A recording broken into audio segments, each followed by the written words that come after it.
Komisioni i Venecias ka miratuar opinionin mbi projekt ligjin për financimin e partive politike në Shqipëri.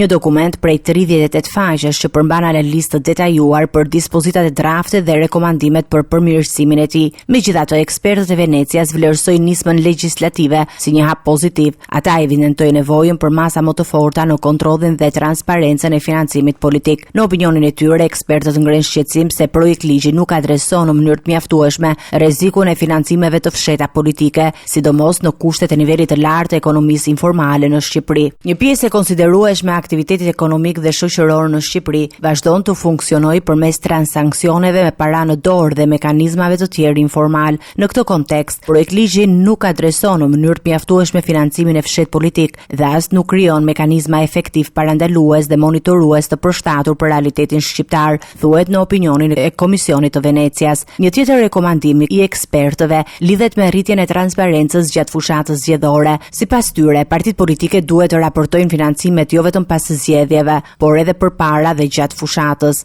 Është praktikë e mirë të kërkojnë raporte përpara fillimit të fushatës, raporte që u japin organeve mbikëqyrëse dhe publikut informacion paraprak mbi të ardhurat dhe shpenzimet e fushatës së partive dhe kandidatëve ditë para ditës së zgjedhjeve, si dhe raportet përfundimtare pas zgjedhjeve dhe certifikimit të rezultateve, për të siguruar një pasqyrë të plotë dhe gjithëpërfshirëse të financimit të fushatës zgjedhore. Komisioni i Venecias sugjeron gjithashtu zgjerimin e aksesit në financimet publike dhe për partitë jo parlamentare, duke argumentuar se kjo mund të ndihmojë në rritjen e pluralizmit politik. Në kontekstin politik të Shqipërisë, i cili dominohet nga dy partitë kryesore, mund të jetë e këshillueshme të rritet aksesi në financimin publik dhe garuesit më të vegjël, përfshirë dhe ata që ende nuk janë të përfaqësuar në parlament. Miratimi i projekt ligjit për financimet e partive politike është një nga kërkesat e procesit të integrimit evropian dhe mazhoranca synon ta përmbyllë atë deri në fund të muajit korrik. Ndërkohë, Komisioni i Reformës Zgjedhore ka marrë edhe opinionet e ekspertëve të Odirit, ndërsa pritet që përfaqësuesit e Partisë Socialiste dhe Partive Demokratike të reflektojnë mbi rekomandimet e institucioneve ndërkombëtare përpara miratimit përfundimtar të ligjit.